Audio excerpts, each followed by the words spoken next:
June ನಂತರ ಗುರುವಿನ ಶುಭ ಸಂಚಾರದಿಂದಾಗಿ ಅದೃಷ್ಟ ಮತ್ತು ದೈವಬಲ ಹೆಚ್ಚಾಗಲಿದೆ. ಆರ್ಥಿಕ ಸ್ಥಿತಿಯಲ್ಲಾಗಲಿ, ಗಣನೀಯ ಸುಧಾರಣೆ ರೂಪದಲ್ಲಾಗಲಿ, ಆಶೆ ಆಕಾಂಕ್ಷೆ ರೂಪದಲ್ಲಾಗಲಿ ಏಳಿಗೆ ಆಗುವಂಥ ಯೋಗಗಳು ಭಾಳ ತುಂಬ ಚೆನ್ನಾಗಿದೆ. ಈಗ ಶನಿ ಪಂಚಮ ಭಾಗದಲ್ಲಿರೋದ್ರಿಂದ ಕೆಲಸದ ಒತ್ತಡ ಜಾಸ್ತಿ ಮತ್ತು ಮಾನಸಿಕ ಒತ್ತಡ ಸ್ಟಾರ್ಟ್ ಆಗ್ತಾ ಹೋಗುತ್ತೆ. ನಿಮಗೆ ಮಾನಸಿಕ ಒತ್ತಡ.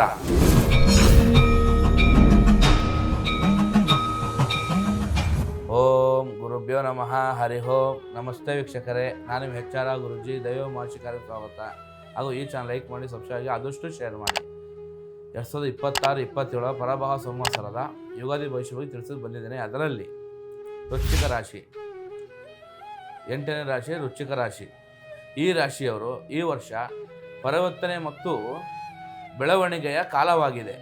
ಯಾವ ಥರ ಅಂತಂದರೆ, ಜೂನ್ ನಂತರ ಗುರುವಿನ ಶುಭ ಸಂಚಾರದಿಂದಾಗಿ ಅದೃಷ್ಟ ಮತ್ತು ದೈವಬಲ ಹೆಚ್ಚಾಗಲಿದೆ.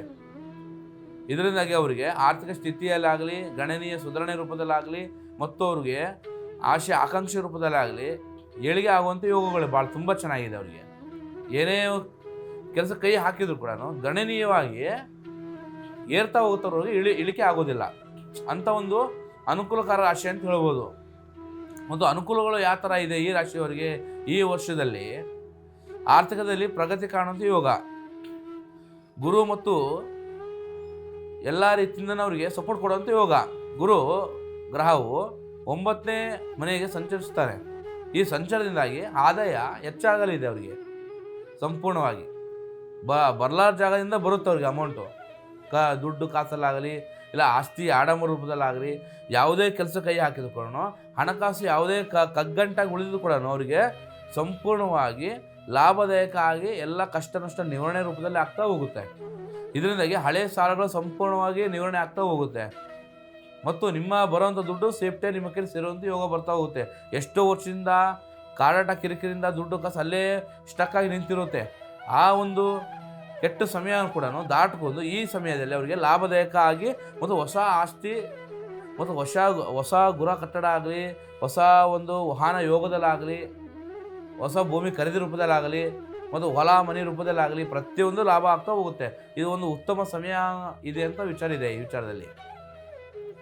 ಮತ್ತು ವೃತ್ತಿ ಮತ್ತು ವ್ಯಾಪಾರದಲ್ಲಿ ಏಳಿಗೆ ಸಂಪೂರ್ಣವಾಗಿ ಮಾಡೋ ವೃತ್ತಿಯಲ್ಲಾಗಲಿ, ಮಾಡೋ ವ್ಯಾಪಾರದಲ್ಲಾಗಲಿ, ಮಾಡೋದ ಬಿಸ್ನೆಸ್ಸು ಕಾರ್ಯಕಲ್ಪಗಳಾಗಲಿ ಪ್ರತಿಯೊಂದು ಅವರಿಗೆ ನಿಮ್ಮ ಎಷ್ಟು ಶ್ರಮ ಹಾಕಿದ್ರಿ ಇಷ್ಟು ವರ್ಷ, ಈ ವರ್ಷದಲ್ಲಿ ಎಲ್ಲ ಕಡೆಯಿಂದ 10 ಪಟ್ಟು ಲಾಭ ಆಗ್ತಾ ಹೋಗುತ್ತೆ. ಇದರಿಂದಾಗಿ ನಿಮ್ಮ ಪರಿಶ್ರಮಕ್ಕೆ ತಕ್ಕ ಗೌರವ ಸಿಗುವಂಥ ಯೋಗ. ಈಗ ಈ ಗೌರವದಿಂದಾಗಿ ಒಳ್ಳೆಯ ಹೆಸರು ಸಂಪಾದನೆ ಮಾಡೋಂಥ ಯೋಗ ಇದೆ. ಇಂಥ ವ್ಯಕ್ತಿ ಹಿಂಗಾಗಿದ್ದಾನಲ್ಲ ಅಂಥೇಳಿ, ಈ ವ್ಯಕ್ತಿಗೆ ಇಷ್ಟು ಲಾಭ ಆಗಿದೆ, ಈ ವ್ಯಕ್ತಿ ಮುಂದುವರಿತಿದ್ದಾನೆ ಅಂಥೇಳಿ 4 ಜನರು ಬಾಯಲ್ಲಿ ಇರ್ತಾರೆ ಅಂತ ಹೇಳೋದು. ಇದರಿಂದಾಗಿ ಈ ಒಂದು ಕ್ಷೇತ್ರದಲ್ಲಿ ಅಂದರೆ ವಿದ್ಯಾರ್ಥಿಗಳು ಒಂದು ತಾಂತ್ರಿಕದಲ್ಲಾಗಲಿ, ಮೆಡಿಕಲ್ ಫೀಲ್ಡಲ್ಲಾಗಲಿ ವಿದ್ಯಾರ್ಥಿಗಳಿಗೆ ಜೂನ್ವರೆಗೂ ಸಂಪೂರ್ಣ ಲಾಭದಾಯಕ ಆಗ್ತಾ ಹೋಗುತ್ತೆ. ಮತ್ತು ಜೂನಿಂದ ಅವರ ಜೀವನ ನೆಕ್ಸ್ಟ್ ಲೆವೆಲ್ ಹೋಗುವಂಥ ಚಾನ್ಸಸ್ ಇದೆ. ಇದರಿಂದ ವಿದ್ಯಾರ್ಥಿಗಳು ಭಾಳ ತುಂಬ ಅನುಕೂಲಕರ ಇದೆ, ಲಾಭದಾಯಕ ಇದೆ. ಮತ್ತು ಕುಟುಂಬ ಜೀವನದಲ್ಲಿ ಪ್ರೀತಿಯ ಗಾಳಿ ಅಂತ ಹೇಳ್ಬೋದು. ವಿದ್ಯಾರ್ಥಿ ಜೀವನದಲ್ಲಿ ಸಂಪೂರ್ಣವಾಗಿ ಪ್ರೀತಿ ಸಂಬಂಧಗಳಲ್ಲಿ ಬಾಂಧವ್ಯ ಬೆಸೆಯುವಂಥ ಯೋಗ. ಈ ರಾಶಿಯಲ್ಲಿ ಈ ವರ್ಷದಲ್ಲಿ ಕಳೆದ ಪ್ರೀತಿಗಳು ಮರಳಿ ಸಂಪಾದನೆ ಮಾಡೋಂಥ ಯೋಗ ಬರ್ತಾ ಹೋಗುತ್ತೆ. ಯಾವುದೋ ಇಷ್ಟಪಟ್ಟರಾಗಲಿ, ಇಲ್ಲ ಮನೆಯಲ್ಲಿ ಯಾವುದೋ ಒಂದು ಸಂಬಂಧ ಬೆರುಕು ಉಂಟಾಗೋದಾಗಲಿ, ಇಲ್ಲ ಯಾವುದೋ ವ್ಯಾಜ್ಯಗಳಿಂದಾಗಲಿ, ಯಾವುದೋ ಸಮಸ್ಯೆಗಳಿಂದಾಗಲಿ ಒಂದು ಬಾಂಧವ್ಯ ಎಲ್ಲ ಕಿತ್ಕೊಂಡು ಹೋಗಿರುತ್ತೆ, ಬಿಟ್ಟೋಗಿರುತ್ತೆ. ಅಂಥ ಬಾಂಧವ್ಯ ಕೂಡ ಬೆಸೆಯುವಂಥ ಯೋಗ ಬರ್ತಾ ಇದೆ. ಎಂಥ ಒಂದು ಮಾತುಕತೆ ಭಿನ್ನ ಬಂದರೂ ಕೂಡ, ಜಗಳ ಕಿರಿಕಿರಿ ಮನಸ್ಸ ಬಂದರೂ ಕೂಡ, ಕೋರ್ಟ್ ಕಚೇರಿ ಮೆಟ್ಲು ಹತ್ತಿದ್ರು ಸಹ ಈ ವರ್ಷ ಎಲ್ಲರೂ ರಾಜಿ ಆಗುವಂಥ ಸಮಯ ಇದೆ. ಇದರಿಂದಾಗಿ ಕುಟುಂಬ ಜೀವನದಲ್ಲಿ, ಸ್ನೇಹಿತರ ಜೀವನದಲ್ಲಿ ಸಂಪೂರ್ಣವಾಗಿ ಮರಳಿ ಪ್ರೀತಿ ಪಡೆಯುವಂಥ ಯೋಗ ಬರ್ತಾ ಹೋಗುತ್ತೆ. ಇದರಿಂದಾಗಿ ಭಾವನಾತ್ಮಕ ಹಳೆಯ ಸಂಬಂಧಗಳು ಬೆಸೆಯುವಂಥ ಯೋಗ ಎಲ್ಲ ರೀತಿ ಒಳ್ಳೆಯದಾಗ್ತಾ ಹೋಗುತ್ತೆ. ಮತ್ತು ಶತ್ರುಗಳ ಜಯ. ಎಷ್ಟೋ ಶತ್ರುಗಳಿಂದಾಗಿ ಬೇಸುತ್ತು ಸಾಕಾಗಿರುತ್ತೆ ತಮಗೆ, ಆದರೆ ಶತ್ರುಗಳಿಂದ ಜಯ ಆಗುವಂಥ ಯೋಗ. ಶತ್ರು ಮಿತ್ರರಾಗ್ತಾರೆ ಮತ್ತು ಶತ್ರುಗಳ ಜಯ, ಕೋರ್ಟ್ ಕಚೇರಿ ಜಯ, ಕೆಲಸ ಕಾರ್ಯದಲ್ಲಿ ಜಯ. ಮತ್ತು ನಿಮ್ಮ ಈ ಜಯದಿಂದ ಆತ್ಮವಿಶ್ವಾಸ 2 ಪಟ್ಟು ಜಾಸ್ತಿ ಆಗ್ತಾ ಹೋಗುತ್ತೆ. ಇದರಿಂದಾಗಿ ಎದುರಾಳಿಗಳ ಮುಂದೆ ಸವಾಲು ಹಾಕಿ ನಿಂದಿರುವಂಥ ಶಕ್ತಿ ಬರುತ್ತೆ. ಯಾವುದೇ ಸಮಸ್ಯೆಗಳು ಬಂದರೂ ಸಮರ್ಥವಾಗಿ ಎದುರಿಸೋಂಥ ಶಕ್ತಿ, ಸ್ಥಿರತೆ ಮತ್ತು ದೈವ ಅನುಗ್ರಹ ತುಂಬ ಚೆನ್ನಾಗಿದೆ. ಅನನುಕೂಲ ರೂಪದಲ್ಲಿ ಆರೋಗ್ಯ ಸಂಬಂಧಿ ಕಾಯಿಲೆಗಳು ಸ್ವಲ್ಪ ಸಮಸ್ಯೆ ಆಗ್ತಾ ಹೋಗುತ್ತೆ. ಯಾಕೆ ಆರೋಗ್ಯ ಬಗ್ಗೆ ಕಾಳಜಿ ಇರಬೇಕಾಗುತ್ತೆ. ಯಾವ ಥರ ಅಂತಂದರೆ ವರ್ಷ ಆರಂಭದಲ್ಲೇ ನಿಮಗೆ ಸಣ್ಣ ಪುಟ್ಟ ಆರೋಗ್ಯ ಬಾಧೆಗಳು ಬರ್ತಾ ಹೋಗುತ್ತೆ. ಇದರಿಂದಾಗಿ ನಿಮಗೆ ವಿಶೇಷವಾಗಿ ಬೊಜ್ಜು ರೂಪದಲ್ಲಿ ಕಾಡಾಟ, ಕಿರಿಕಿರಿ, ಗಂಟ್ಲು ನೋವು, ಮಂಡಿ ನೋವು ಮತ್ತು ನಿಮಗೆ ನರ ದೌರ್ಬಲ್ಯ ರೂಪದಲ್ಲಿ ಆಗಲಿ ಸಮಸ್ಯೆಗಳು ಸ್ವಲ್ಪ ಎದುರಾಗ್ತಾ ಹೋಗುತ್ತೆ.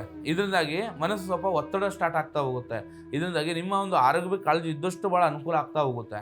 ಮತ್ತು ಮಾನಸಿಕ ಒತ್ತಡ ಸ್ಟಾರ್ಟ್ ಆಗ್ತಾ ಹೋಗುತ್ತೆ. ನಿಮಗೆ ಮಾನಸಿಕ ಒತ್ತಡ, ಯಾಕ ಶನಿ ಪಂಚಮ ಭಾಗದಲ್ಲಿರೋದ್ರಿಂದ ಕೆಲಸದ ಒತ್ತಡ ಜಾಸ್ತಿ. ಯಾಕಂತಂದರೆ ನೀವು ಎಷ್ಟೇ ಕಷ್ಟಪಟ್ಟು ಏನೇ ಮಾಡೋಕ್ಕೆ ಹೋದ್ರೂ ಕೂಡ ನಿಮಗೆ ಲಾಭದಾಯಕ ಇದೆ.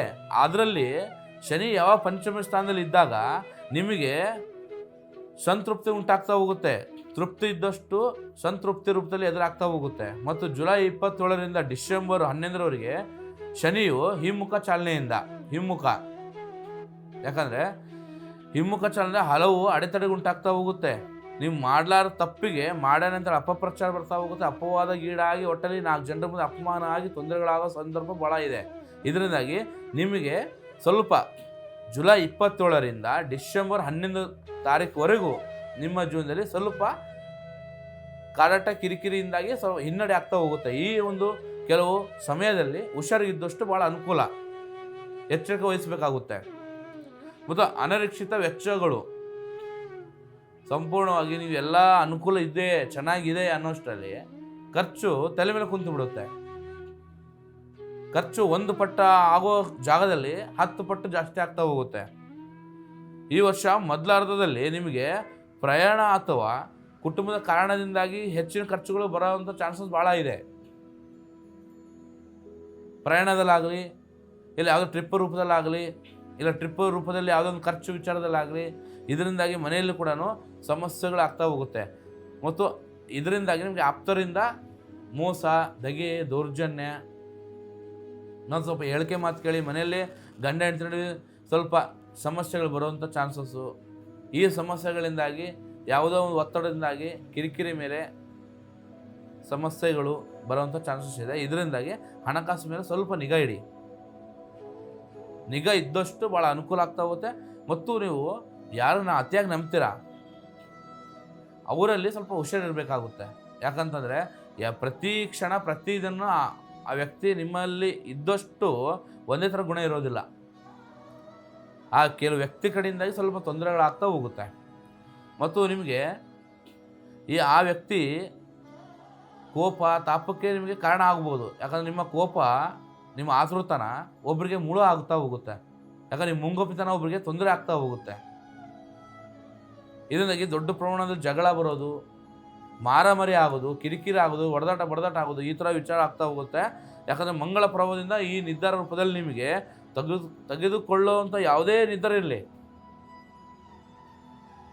ಮಂಗಳ ಗ್ರಹದಿಂದಾಗಿ ಎಲ್ಲನೂ ಆತುರ ನಿರ್ಧಾರದಿಂದಲೇ ನಿಮಗೆ ಆಗೋ ಸಮಸ್ಯೆಗಳು ಎದುರಾಗ್ತಾ ಹೋಗುತ್ತೆ, ಆಗಲ ಸಮಸ್ಯೆಗಳು ಎದುರಾಗ್ತಾ ಹೋಗುತ್ತೆ. ಇದರಿಂದಾಗಿ ನಿಮ್ಮ ಕೋಪಕ್ಕೆ ನಿಮ್ಮ ಬುದ್ಧಿ ಸ್ಥಿರವಾಗಿರಬೇಕಾಗುತ್ತೆ. ಆ ಸ್ಥಿರತೆ ಕೂಡ ನಿಮಗೆ ಅನಿರೀಕ್ಷಿತವಾಗಿ ಸಮಸ್ಯೆ ಎದುರಾಗ್ತಾ ಹೋಗುತ್ತೆ. ಸ್ವಲ್ಪ ಹುಷಾರಿದ್ದಷ್ಟು ಭಾಳ ಅನುಕೂಲ ಆಗ್ತಾ ಹೋಗುತ್ತೆ. ಈ ಅನನುಕೂಲ ನಿಮಗೆ ಕೆಲವು ಸಮಯದಲ್ಲಿ ಸಮಸ್ಯೆ ಇದೆ. ಇದು ಜೂನ್ 27ರಿಂದ ಡಿಸೆಂಬರ್ 11ರವರೆಗೂ ಈ ಸಮಸ್ಯೆ ನಿಮಗೆ ಕಟ್ಟಿಟ್ಟ ಬುತ್ತಿ ಅಂತ ಹೇಳ್ಬೋದು. ಈ ಸಮಯದಲ್ಲಿ ಸ್ವಲ್ಪ ಹುಷಾರು ಜೋಪಾನ ಇದ್ದಷ್ಟು ಭಾಳ ಅನುಕೂಲ ಆಗ್ತಾ ಹೋಗುತ್ತೆ. ಮತ್ತು ಈ ವರ್ಷ ಭಾಳ ಅನುಕೂಲ ಇದೆ, ಆದರೆ ಕೊನೆ ಹಂತದಲ್ಲಿ ಸ್ವಲ್ಪ ಕಾಡಾಟ, ಕಿರಿಕಿರಿ ಇದೆ. ಈ ಕಾರಣಕ್ಕೆ ಪ್ರತಿ ಶುಕ್ರವಾರ ಅಮ್ಮನವ್ರ ದೇವಸ್ಥಾನಕ್ಕೆ ಹೋಗಿ 9 ಲಿಂಬೆಹಣ್ಣು ದೀಪ ಹಚ್ಚಿ ಬನ್ನಿ. ಪ್ರತಿ ಶುಕ್ರವಾರ ಆ ಥರ ಮಾಡಿ ನಿಮ್ಮ ಕಾಡಾಟ, ಕಿರಿಕಿರಿ, ಯಾವುದೇ ಸಮಸ್ಯೆಗಳು ಬಂದರೂ ಕೂಡ ಗೊತ್ತಿಲ್ಲದಂಗೂ ಒಂದು ಪಾಸ್ ಆದಂಗೆ ಆಗುತ್ತೆ. ಹೊರತಿಗೂ ನಿಮ್ಮ ಜೀವನದಲ್ಲಿ ಯಾವುದೇ ಕಾರಣಕ್ಕೂ ಇದು ಮುಂದುವರಿಯಲ್ಲ. ಆ ಥರ ಆಗ್ತಾ ಹೋಗುತ್ತೆ. ಮತ್ತು ಹೆಚ್ಚಿನ ವಿವರಗೆ ನಮ್ಮ ಸಂಪರ್ಕಿಸಿ. ಸರ್ವಜನ ಸುಖಮ ಅಂತ ಒಳ್ಳೆಯದಾಗಲಿ ವೀಕ್ಷಕರೇ.